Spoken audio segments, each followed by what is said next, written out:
He's the former president and publisher of the Sun Herald, and now he's on the radio. Welcome to Coast View with Ricky Matthews on SuperTalk Mississippi Gulf Coast 103.1. I hope you're having a great day. Welcome to Coast View, the show that celebrates the men and women who are making coastal Mississippi a great place to live, work, and play. Today we're having a Coast View session with my old friend Dorothy Roberts. Dorothy, how are you doing? I'm doing great, Ricky. Thank you for having me here. I'm so happy to have you. You know, I was thinking about this show so much leading up to it, and we'll get into why in just a second, but there's a lot of important messages that are going to come out of today. One of hope and faith.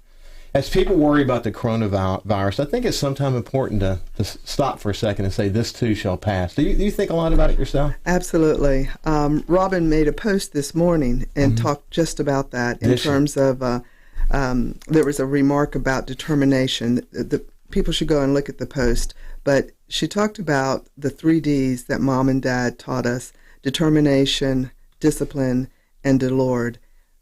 And I think all of that plays into what we're going through right now. We cannot let fear immobilize us. We have to be safe, yes, but we want to continue on with our lives, and that's important. It is so important. And, you know, my wife, Ann, and I have spent a lot of time just thinking about how we're going to keep our family safe. And, you know, one of the things that occurred to me is we just should act like we all have coronavirus. We should just act like it. Yep. Because, you know, there are some people who have it that don't know they have it. This is true. We don't know. So the key is just protect the people around you, and social distancing is real. It is real. It's funny, like when we met, you know, we couldn't embrace. Yeah. But I think it allows us to connect in a different way. And I think people are learning that. Even in our church yesterday, when we did the passing of the peace, we passed the peace like that. And we passed the peace with elbow bumps. Yeah. But we still were able to connect with everyone. And that's the important thing, I think. I think it is. Your mother and father continue to inspire in so many amazing ways, you know, through their words and through their family. As you know, your dad, I knew your dad, you know, he was always a hero to me. Yeah. But your mom was my friend. I know. And, you know, she would call me if she hadn't heard from me in a certain length of time and just call to check on me. And Ann, my wife, always knew that when Luke Marion called, everything had to come to a stop. And we would have long conversations, and they were always full of encouragement. And, you know, the thing about your mother was, no matter how difficult time came for her, whatever, you know, whether it was after Katrina or whether it was, you know, toward the end of her life, she was always so full of hope and faith and encouragement. Yes. I mean, it was amazing. Yes, that was really, I think, her gift to people. When I'm in my store now, people will come in and they will share with me some remark that she said that helped them and enlivened them, supported them. That was just her nature. Yeah. Of course, she was a mom, and we had our moments where, you know, I'm like, okay, Mom, please, you know, I'm going to wear these. We have a memory of wearing patchy blue jeans to the BX, and she said, you're not going in the BX with me with those patches on your blue jeans. But for the most part, I think her gift was just that, to pass on to others, to see something in other people. She had the ability to do that. My mom, she really never met anybody who she really didn't like. And if she did, she kept it to herself. And she didn't allow us to know if somebody, you know. So she had that gift, and I think that's a beautiful thing to pass on. And I was really grateful, and just a real blessing for me. And both of your parents had that. I mean, your dad, he literally was a hero. Well, yes, he was. You know, there's a funny thing about, you know, he was a Tuskegee Airman. I know you know that. I didn't know that for a long time until the movie came out. My mother knew it, but so he was a very humble man. He didn't boast, and I think when the movie came out, he finally said to us, well, yeah, I was a part of that too. But I think the reason he never talked a great deal about it, and military men don't always talk about their experiences, he didn't talk about it because he was not in the group that flew over there. The movie's all about the first couple of graduating classes. He was in the graduating class of 1944, the K class, I believe, a twin-engine pilot. And I think he was very respectful of that. You know, he didn't want people to get mixed up with thinking that he was one of the pilots over there. But we're going to get more into your father and your mother as we go into this conversation, because they have so much to share with us, and I hope to sort of, at least the best we can in the short time we have together, capture some of their essence. Okay. But when I think of your mother and father, and I think of your family in general, I think of faith and community and commitment. Even obviously, country. I mean, the commitment you guys made. Your family traveled literally all over the world. That's very true. And then what was so cool about knowing your parents' history is that they chose Mississippi. They could have gone anywhere, but they chose coastal Mississippi. Yes. Sometimes that's even amazing to me. There's a little known fact that Dad was in Vietnam, and when he came back, his plans were actually, his orders were actually to Scott Air Force Base. I don't know if people really don't, of course they wouldn't know that. And he had them changed to come to Keesler. And I was ready to go. I was like, Dad, it's okay. I'll find a school in the St. Louis area, because he had orders to Scott Air Force Base. But no, he didn't want to do that. I think my father he knew where he wanted to go. He loved the Mississippi Gulf Coast, in that his first assignment was at Keesler Air Force Base, and his last assignment was at Keesler Air Force Base. I think that was important to him. And then he found work over at the NSTL, NASA's, it's called Stennis now. Yeah. And that's why, he decided on Pass Christian, the diversity of people, the small town, the community, that I felt like he felt that he could make a difference in, and he did, and that's why they chose the Mississippi Gulf Coast. So he started his career in Keesler, he ended his career in Keesler, and a whole lot happened in between. So I want to come back to that, but first I actually want to focus on you for just a second. I think a great place to start is this. As we were discussing before the show, Robin's Nest in the Pass, your store, is a really special place. And as I was going through some of the items at your store, I was struck by there's so much of your family's ideal. So much of the principles that guide your family are part of your store, aren't they? They are. And it's important to me to feel that I'm still living a life of service. I was a retired social worker, so you don't really take that out of you. And it's important to feel like we're just not selling things. We want people to have an experience. As you said, Mom and Dad had all these different phrases and the way to embolden people and to support people. And I want our merchandise to speak to that. And I believe it does. And Sally Ann and I have a collection called the Power Collection. She loves that word, power. Yeah. And Your Power is On. That's one of her her lines. That's one of her books. And so we look for merchandise that speaks to people and resonates with people and allows people to be still, allows people to feel a sense of what word am I looking for, Ricky? A sense of hope. Thank you. But what's amazing about the store is it's a store with a soul. And I don't, people might just say that, but it is so true. If you once you hear the history of your family and the hard-earned, sense of faith and God and faith and humanity, it's you can understand why I say it's a store with a soul. Well, so let's come back to your story, though. Okay. Talk about growing up. Oh, well, how much time do you have? Okay, I was born in Sioux City, Iowa. Mom and Dad had 4 children. We were all born in 4 different places in the United States.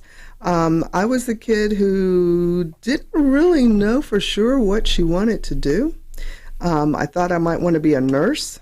I thought I might want to be a music teacher. And I ended up, my mother pushed me towards music. I play the piano. I got a degree in something that was just really a hobby. And but all along the way, I always felt like there was something different and more to do with my life in terms of educating folks. And I went off and got my master's degree in social work. And my mother was had a strange reaction to it, quite frankly. It was more of, I thought she was going to be so happy. I've decided I'm going to be a social worker. And my mother actually was a social worker as well, and in her early career. And my mother said, "Oh my goodness, Dorothy, you have a really kind spirit, and it's going to be a little difficult for you. It may be difficult, may be challenging, but I'm very happy for you." And I think she was very proud of my efforts with working at South Mississippi Regional Center for the majority of my career, 25 years with the Department of Mental Health. Let's do this. Come back to your mother for a second. Yes. You know, what was so powerful about that as we go into the break, and then we'll come back and continue before we have to break. What was so powerful about that is that she knew what you're getting into. That was just her wisdom. Very true. Her wisdom Very was true. just, letting you know, man, you picked a tough one. Yes. And, I want to talk about that, actually. I got to know you, actually, through your work and your social work. That's very true. And your determination to make sure certain people didn't get overlooked, and that we were really focusing on kids and so on. So we'll come back to that in just a second. But this is Dorothy Roberts. We're having a great conversation about her life and her parents. And we're going to go into a lot more detail about that here in just a second. We'll see you after the break.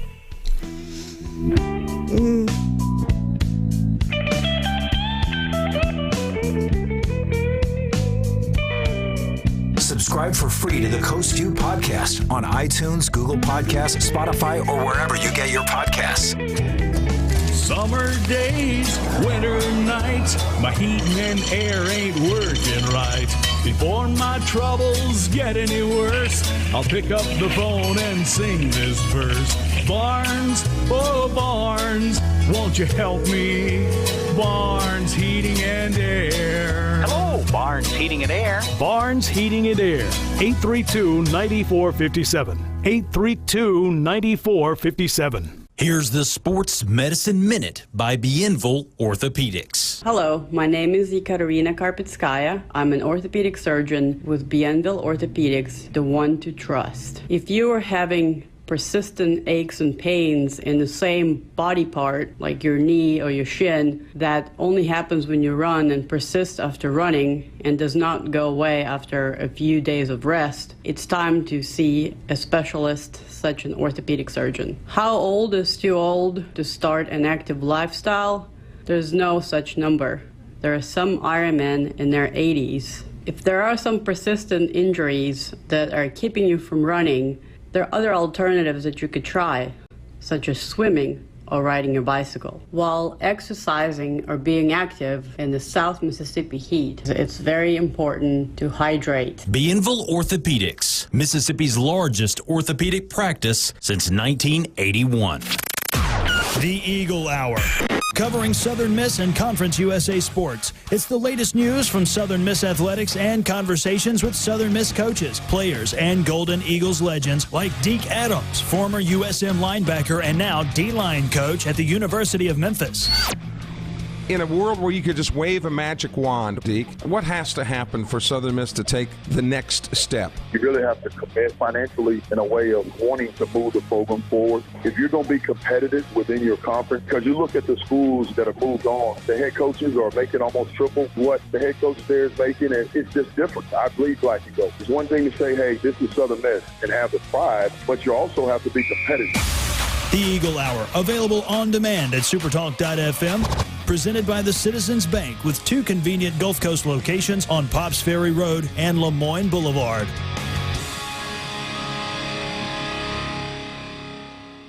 Since 1950, when you needed help and advice from an experienced attorney, you turned to Boyce Holloman and Associates. Standing on the principles of experience, integrity, and results, Boyce Holloman and Associates can help you and your family with a variety of legal matters. When you come to Boyce Holloman and Associates of Gulfport, every client, every case gets the level of service from attorneys and staff who honor the legacy of Boyce Holloman's tradition of excellence. See Dean and Tim Holloman at Boyce Holloman and Associates, 1720 23rd Avenue, Gulfport. It's a great time to be on the coast, and we love talking about it. Welcome to Coast View with Ricky Matthews on SuperTalk Mississippi Gulf Coast 103.1. Welcome back to Coast View. We have Dorothy Roberts here, my old friend. We're talking about her amazing life, but also her parents and what her parents mean to her family and to the coast and to the world, for that matter. The messages they have to convey to us even today are so positive and so important. I think a great message, given that people are concerned about the coronavirus situation. And, you know, again, this too shall pass. And your mother would have been the first to say to us, you know, it's okay. Right. We'll get through this. You know, we'll do it together. Absolutely. So we were talking about, you picked social work, but I wanted to kind of hold you back a little bit because I mentioned that your mother was speaking some wisdom to you when she was saying, you know, it's a tough field and whatever, and we'll come back to that. But was that your first choice?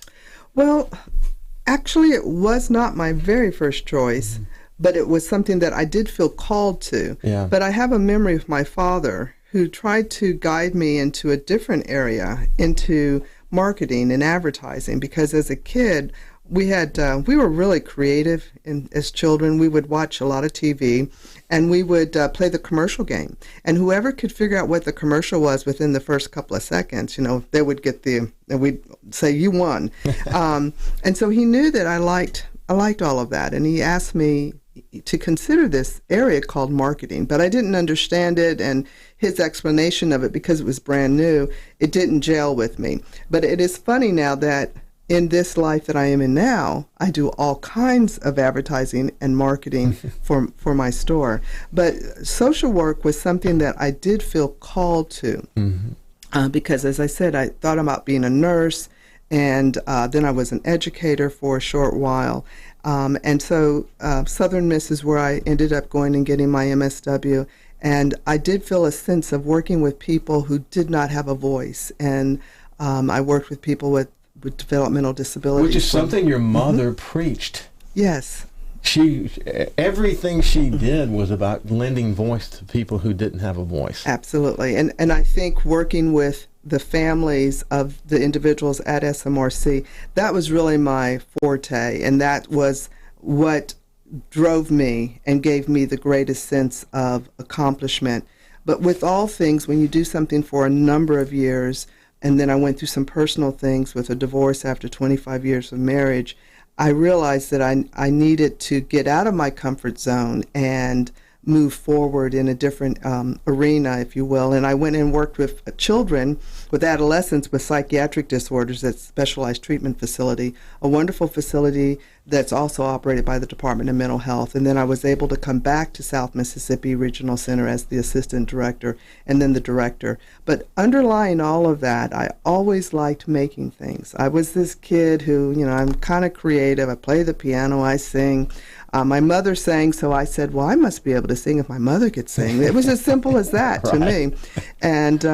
And so I started making jewelry for about 10 years. It was my creative outlet through the struggles and challenges that one finds themselves in when you have a breakup of a marriage. And that's what led me eventually through to open my store. But before I even get to that, I want to say the critical reason on why I actually retired from state service was because my mother went through all the seasons of her life, and so did my father. I was very blessed.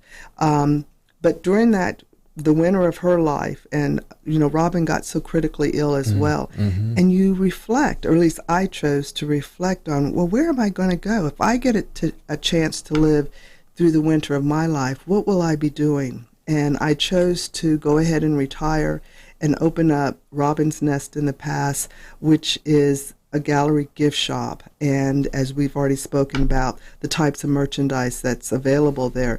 But it really is my way of allowing a little retreat for people, for when people come in and they can get away from the hustle and bustle of life, come into a store that is filled with, like you said, hope. It's filled with messages of encouragement and art, local art. I support about 10 different artists here on the coast.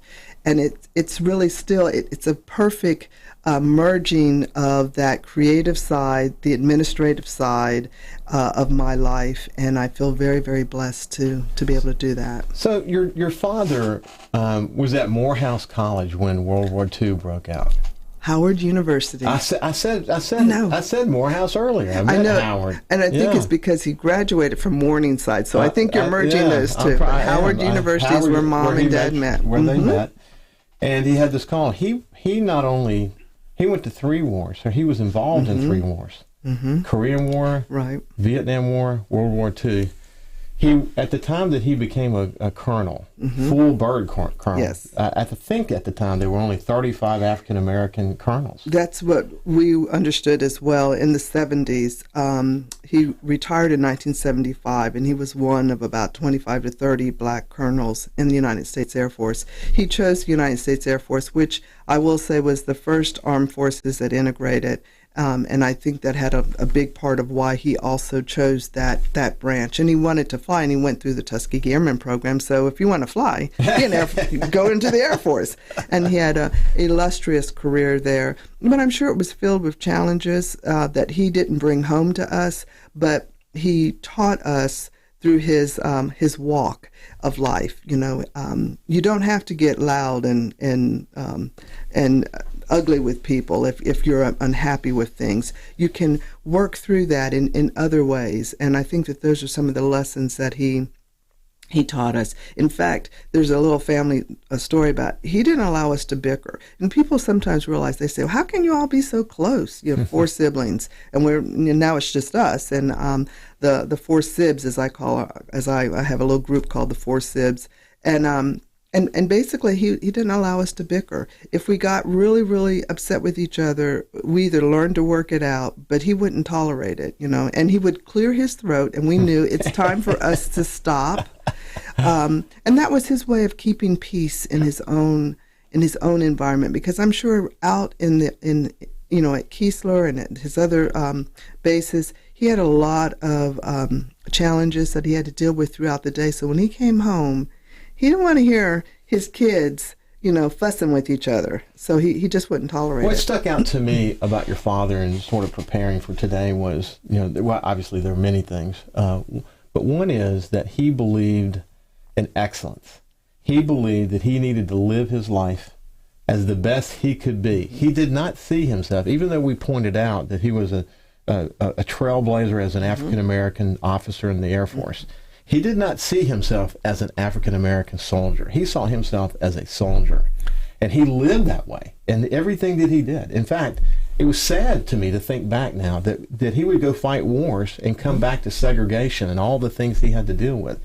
But he never let that change his sense of his role in all of this and his commitment to excellence, did he? No. He was a man of determination.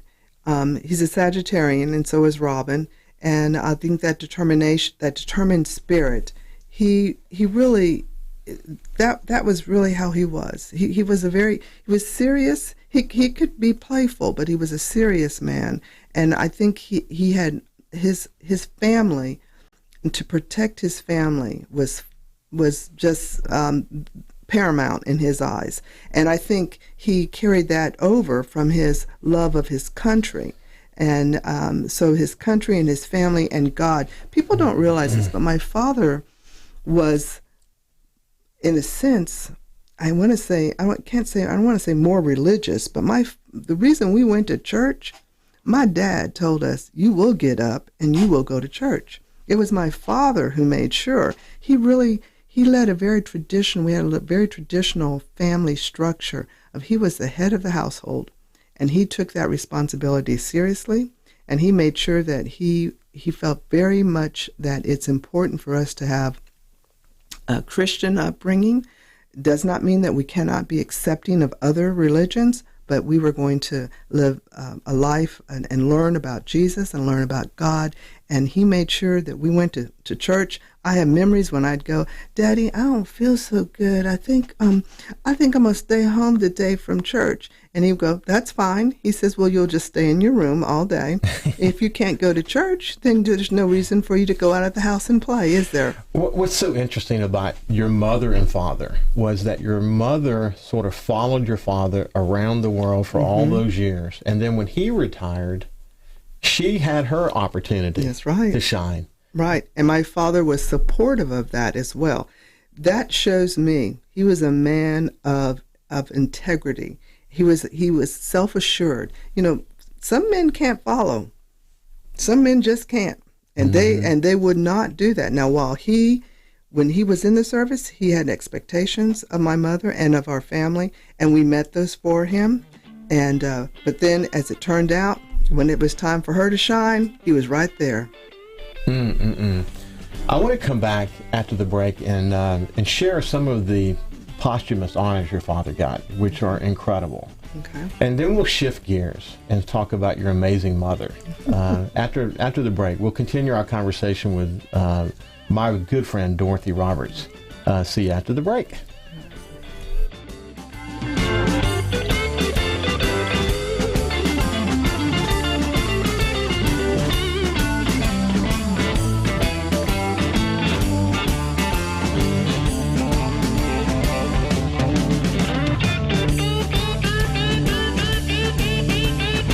Also listen live to SuperTalk Mississippi Gulf Coast 103.1 on your Amazon Alexa devices. Once you've enabled the skill, just say, Alexa, open SuperTalk Mississippi Gulf Coast.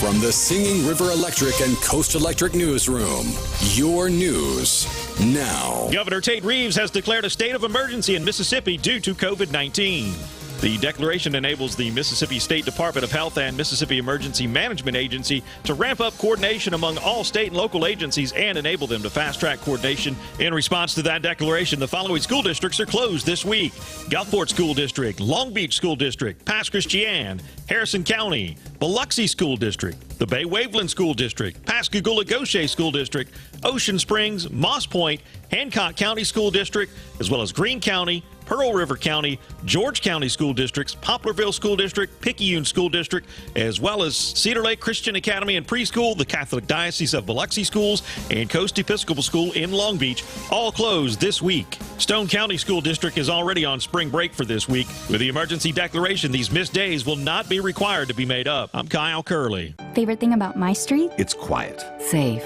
The people. We rely on each other. And we rely on our Touchstone Energy Cooperative. The co-op isn't just about electricity. It's about power. The power of information, efficiency, safety, technology. That's why whenever I have a question about energy, I always call my Touchstone Energy Cooperative first. Because in my community, I am the co-op. And the co-op is me. Brought to you by Coast Electric and Singing River Electric, your Touchstone Energy Cooperatives.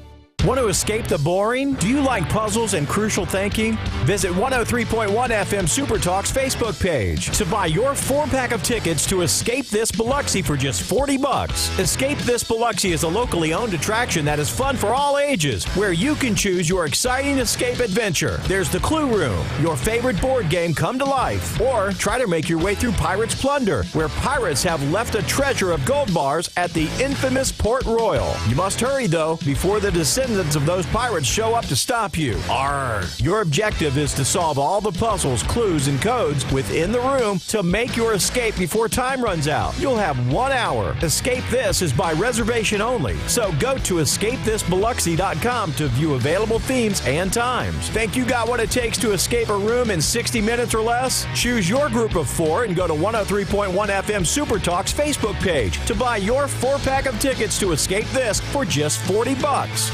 Liberty Mutual Insurance Company presents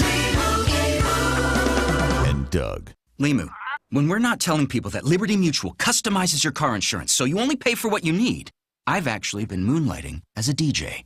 Check it! Listen. Here's the good part!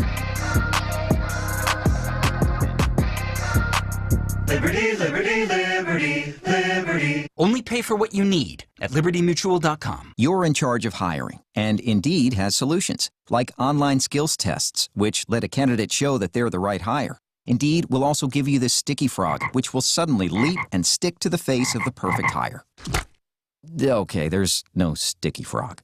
But skills tests, that's a for sure. See why independent research by Silk Road shows Indeed delivers 3 times more hires than any other job site. Visit Indeed.com/promo today and get a free sponsored job upgrade on your first posting. Terms, conditions, and exclusions apply.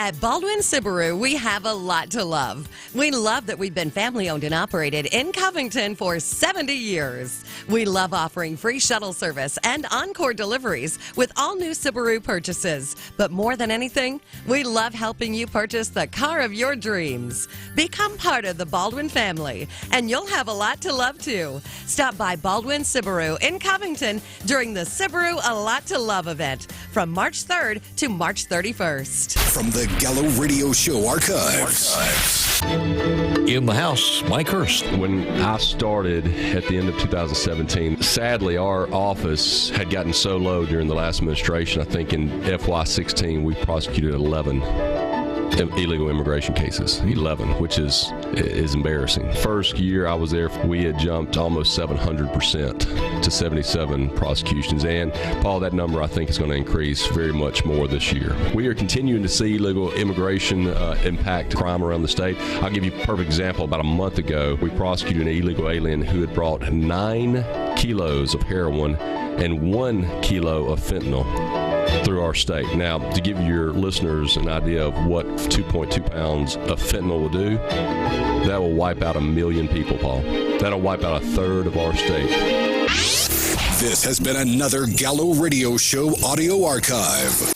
The Mississippi Power Weather Center. Your weather now. Partly sunny today, highs reaching the mid to upper 70s. Patchy fog developing after midnight tonight. It'll be mostly cloudy. Low near 63. That patchy fog sticking around until about 9 a.m. tomorrow morning. Mostly cloudy throughout the day. Highs back in the mid to upper 70s. It'll be cloudy tomorrow night. The low 63 on Wednesday. Partly sunny, high near 75. Visit MississippiPower.com/ways to save to learn about programs and resources that can help you save energy and money on your electric bill. He's the former president and publisher of the Sun Herald, and now he's on the radio. Welcome to Coast View with Ricky Matthews on SuperTalk Mississippi Gulf Coast 103.1. Welcome back to Coast View. I have my friend Dorothy Roberts sitting here with me. We're having just a fascinating conversation about her life and the influence of her parents. We were just closing out a conversation about her father, Colonel Lawrence Roberts, a former Tuskegee Airman. Mm-hmm. And the honors that he received after his passing, and I just want to share a couple of those with you. The Mississippi State Legislature drafted a resolution honoring his life and legacy.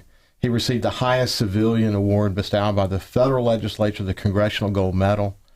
President George W. Bush honored him and other Tuskegee Airmen with the Congressional Gold Medal for their bravery, patriotism, and the flying skills they helped persuade, and they helped persuade President Truman to desegregate the armed forces. I mean, really, the list goes on and on. But I think one of the greatest honors is that the facility at Keesler being named in his honor. Tell about that. Oh, that was a wonderful day, and the building, the Roberts Maintenance Building for the airplanes. Yeah, the 403. Right, yeah. And it's a huge hangar, and all the airplanes are repaired there. And the day was just to recognize his efforts and to have his name on that building at Keesler Air Force Base, where he started and ended his military career. I think he would be very, very proud. My dad, again, he didn't do things for recognition. You know, that wasn't why he did anything in life. He did things in life because it was the right thing to do. It was the God thing to do in his words and in his way of thinking. So I just felt so incredibly blessed to have him as a father, a trailblazer, a patriot, a man of integrity, and a man of strength. Mm-hmm. We have funny memories of how he would go around and show his affection. His affection was hard for him when we were young, but we never ended a conversation as we got older without saying, I love you. Mm-hmm. And one of my last memories of him was when we were going to speak on our African journey that we had taken earlier in the year, and as a social worker we had a presentation that we were going to do, and the night before he called me and he said, okay, are we all set? He had this great PowerPoint that he was going to provide for this our Coast chapter program, and I love to think about the fact that he lived life until he was gone. Some people don't do that. Mm-hmm. Some people don't have that opportunity to do that. It's difficult when someone passes in their sleep, but he woke up in heaven. And we'll always be grateful that he didn't struggle or have any kind of medical things going on. He had things going on, obviously, but that God took him in his sleep. He led by example, yes. And he left such a legacy for all of us to follow. Mm-hmm. And so I appreciate you sharing those words. So your mother. Mm-hmm. Lucy Marion. Lucy Marion. Lucy Marion. You say it well. Yeah. A lot of people look at it and go, what on earth is a combined name? She made sure that you said it properly. But I thought a great place to start would be so people can understand the essence. And once she was having a conversation with Robin, this must have been on GMA, and Robin asked your mother, has her faith been challenged? She had gone through Katrina and she had been ill, mm-hmm. and she was obviously not feeling well during this mm-hmm. interview. And your mother's response to Robin was this: no, that her faith has grown stronger. She said that when you are still, mm-hmm. there is a realization that you are never alone. And even though you are in the winter of your life, spring follows winter. What a beautiful thing to say. A very powerful message. That was Mom. She was able to express herself with these kinds of statements that were very authentic in the moment and very useful and helpful to those people who were able to hear those kinds of comments. And Mom did live through all of her seasons of life, and during the last 2 weeks of her life, I remember her talking to one of our ministers, Reverend Jimerson, who helped get soul service started at Keesler Air Force Base when Dad was there. And Reverend Jimerson, she told Reverend Jimerson, she said, I know how to live, but I don't know how to die. And I know that may sound really kind of sad right now, but I think it's a message of she and my father both just lived life. Mm-hmm. They didn't focus on the things that could bring you down. They focused on, let's just move forward. And for her, she knew she was slowing down, but she didn't really know how to. She didn't know how to do that. She was full throttle, And so I feel like the winter of her life, and then spring follows, mm-hmm. and that's exactly what happens even for our family. When your last parent leaves, it is if you are out there on the water and you really don't know where you're going. But when you have the foundation of the parents that we had, yes, we struggled for a short while as the siblings, but we know that the spring follows. We know that life continues on, and it's important for us. We are now the older generation for our family, and it's important for us to carry on. So, Dorothy, if your mother, she really believed she was a child of God. Ooh. And she had a spirit that permeated her and touched everyone around her. Where did that come from? It came from her family. It came from her family's family. African Americans, our history it's difficult for us to go back generation.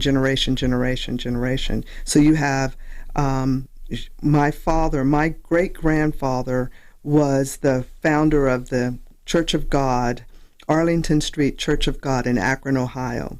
He left Alabama and moved his family, my grandmother, to Akron, Ohio. He had a foundation of faith, and he passed that on to his daughter, my grandmother, and my grandmother passed it on to my mother.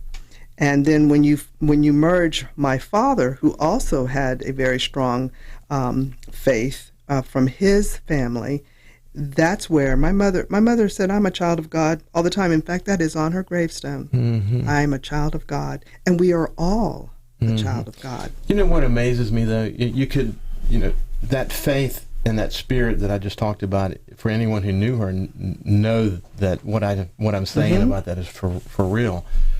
But that doesn't explain her kindness completely. That doesn't explain why she looked at life so positively, why mm-hmm. she was always encouraging, why she felt like she was going to tackle the next hill, why she lived so vivaciously. Where did that come from? Came from, to some degree, a family structure where her mother had to take care of the family because during her childhood, her father was an alcoholic. And so subsequently, none of us, she didn't want any of us to drink. None of us, you're not a social drinker, she would tell us all the time. And I think because when you don't have that, that's what she wanted to create for her family.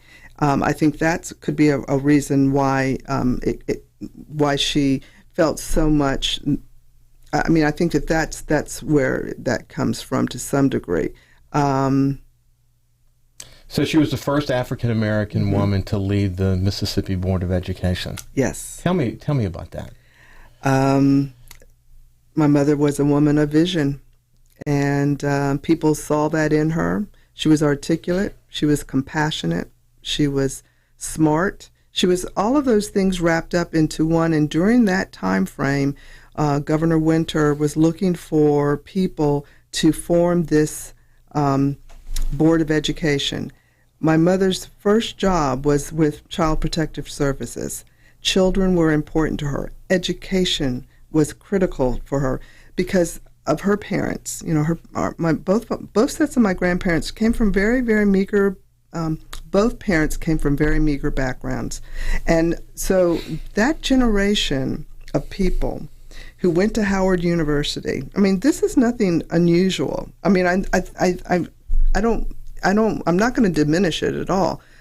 But that generation of African Americans, if you go back and look at those people who came from Howard University, there are countless people in business and in law and in medicine. And it was because their parents, they were just one generation away from slavery. So their generation of parents were, you got to get your education. You've got to make your way. And you have to, I hate to put it this way, but you have to make your race proud also, and that is what I think fueled both of my parents. I had a very good friend who told me, she said, Dorothy, you guys are some overachievers in your family. And she said that in a loving way. Betty Spencer, a wonderful mentor of mine. And it was very true. We just want to give. Wow. What an amazing woman. There's more. We'll continue the conversation with my friend Dorothy Roberts right after this commercial, but we're talking about her mother, Lucy Marion Roberts, who really left an amazing legacy on this coast. And for those who knew her, we could spend the next 5 hours talking about Lucy Marion. We'll be back after this break. Okay.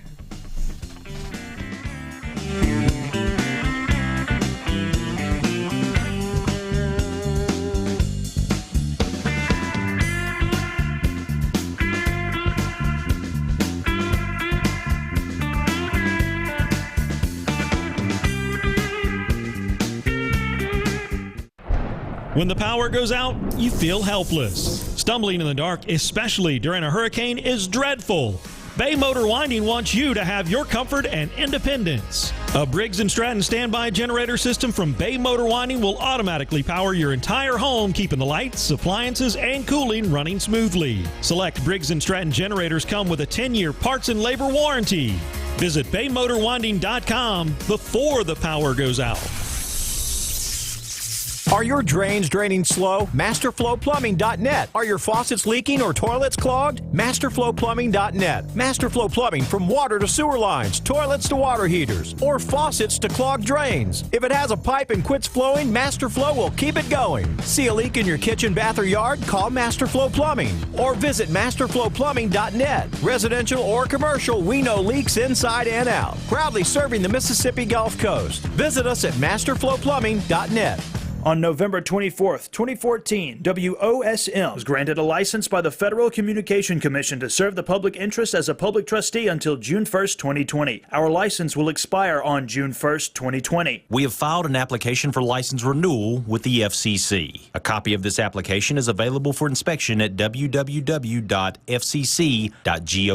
It contains information concerning the station's performance since November 24, 2014. Individuals who wish to advise the FCC of facts relating to this renewal application and to whether this station has operated in the public interest should file comments and petitions with the FCC by May 1st, 2020. Further information concerning the FCC's broadcast license renewal process is available at 9471 Three Rivers Road, Suite A, Gulfport, Mississippi 39503, or may be obtained from the FCC, Washington, D.C. 20554, or at www.fcc.gov. Are you ready to invest in your future and work with a Southern brand you know and trust? Jenny King, the king of clean, is in very high demand right now in this area. So we're looking for motivated, customer-oriented people who want to pursue the dream of working for themselves, but not by themselves. Go to JennyKingCleans.com now and see how our proven track record can help you become financially independent with a company that has been cleaning for over 30 years. That's JennyKingCleans.com. Jenny King, the king of clean. Hey, I'm the embarrassment emoji. The apology emoji, and I noticed you're using us a lot lately. Instead, use the new C2C People Pay from the Citizens Bank and make splitting the check at dinner, paying soccer fees, the babysitter, anyone as easy as sending a text. You get more happy emojis, and we get time alone with that cute meme. Introducing C2C People Pay from the Citizens Bank. Pay your share, your family, your friends, the easy way. Member FDIC. In the house, none other than the executive director of MDA, Glenn McCullough. No less than CNBC last week said Mississippi is taking the lead along with North Carolina, I think in Montana and Rhode Island. They mentioned Ingalls Shipbuilding and the integration of young students into the workplace. It was with the Toyota Wellspring Fund, with the principal from New Albany High School. He said our 10th graders right now work on equipment that's in the Toyota Corolla assembly plant in Blue Springs, and they are so energized and excited they cannot wait to go to work and assemble automobiles. All of our work on drones, all of our work on building helicopters, our radar system in forest, automobile entry. There's a lot of good things going on that you only hear here because most of the media out there would not tell you. We tune into the Paul Gallo Show, Super Talk, Mississippi. I'll use that as a promo. Thank you, sir. From the Gallo Archives, this is Coast View with Ricky Matthews on Super Talk, Mississippi Gulf Coast, 103.1. Welcome back to Coast View. I want to share something really special with you now. Kyle? Let us then be true and faithful, trusting, serving every day. Soon the gates will open and we shall tread those streets of gold when we all get to heaven. What a day of rejoicing that will be. These are my words. Mom, from Grandma, from great-grandmother, Lucy Marion Tolliver Roberts, on Monday, June 11th, 2011. Live with Robin and Dorothy in New York. Covered with the prayers from Butch in Houston, Texas. Sally Ann in New Orleans, Louisiana. Love y'all. And we all get to heaven. What a day of rejoicing that will be. Wow, you can't listen to that and not have it break your heart. That's the truth. But that's nice to hear. There's something about your mother's voice, I know, even today, that's so reassuring. I hear it in my head all the time. I hear it all the time.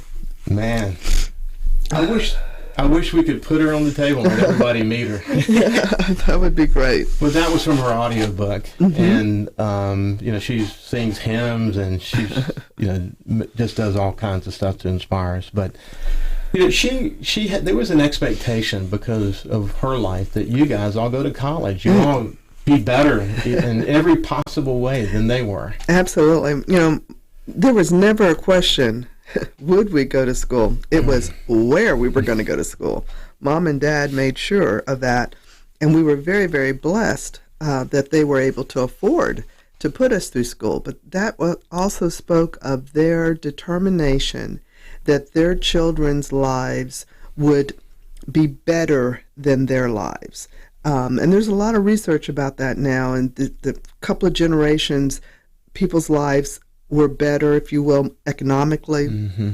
And the generation that we're in now with some of our children, they're not meeting that as well. It's a little bit harder. But my parents felt that you need to have your education. You need to, if it's not an education, you need to have certification. I don't want to make it sound like Mom and Dad thought, well, everybody's has to go to college. I think they felt like everyone needs to take ownership and be a part of society. Find out what your gift is. Mm-hmm. You know, Mom had that, her saying is, we all have a gift. Discover yours and share it with the world. And you do that through preparing yourself. You do that through prayer, preparation, proceeding, perseverance, and then praising Him. Sally Ann was able to summarize all of that about our upbringing in those 5 Ps. Mm-hmm. And that's very, very true. And that preparation, you get that through certification, you get that through college, you get that through exposing yourself after you go through high school to get the exposure of learning what it is that God intends you to do. That's all it is about life. It was such a powerful message. Mm-hmm. I had the pleasure of being chairman of the local Knight Foundation Advisory Board. The Knight Foundation, located in Miami, we were one of the communities involved in that. And she served on my advisory committee. And she, in the 40s, was given a John S. Knight scholarship. That's how she got to Howard University. And then she ends up all around the world and comes back and lands on that committee. On the committee. What an incredible opportunity it was to see her at that moment in her life. It was beautiful, and we were very grateful that at that time, we also had a foundation that we had established for about 10 years called the Genesis Foundation. It's no longer in existence, but the Genesis Foundation received a Knight Foundation grant to open a program called Academics Plus Computers Equals Excellence, the ACE program, in the Pasquishan School District, all about helping and serving people. My father served these little children, second graders, would come into this to our little room where we had these computers and software program to help them to improve their reading, to improve their math skills. So Mom and Dad were all about service to others. Well, we're winding down. I wish we had many, many more hours. I'm looking at Streams in the Desert, a wonderful book that your mother gave me. I'll just kind of hold it up. But, man, if you want to find inspiration, this is a wonderful book to read, isn't it? It is. Streams of the Desert, Mom, her mother read from that. Mom read from it. Each of us has a Streams in the Desert, and there's a whole bunch of different editions. I have a beautiful inscription, as you do, in yours that Mom wrote. It is a daily devotion. You talked about it a few minutes ago. Be still. Quiet time. That was very, very influential in our upbringing. Our grandmother taught us that. Well, what an inspiration. Thanks for sharing your family history and ideals with us. These principles are ones that can guide us today. Absolutely. As people kind of worry about the current situation. Right. And it will pass. But just protect yourself. Do your homework. Help figure out what you have to do to take care of your family around coronavirus. Act like you have it. That's right. Around the people who are around you. And again, this will pass. And just have faith. Well, thank you, Ricky. And Mom thought the world of you and Ann. Oh, so thank please you so know much. that. God bless you. God bless you. Okay. I know. Yes, we were going to do that, but no, not especially after I've cried. We'll see. We'll see you tomorrow, and have a great day.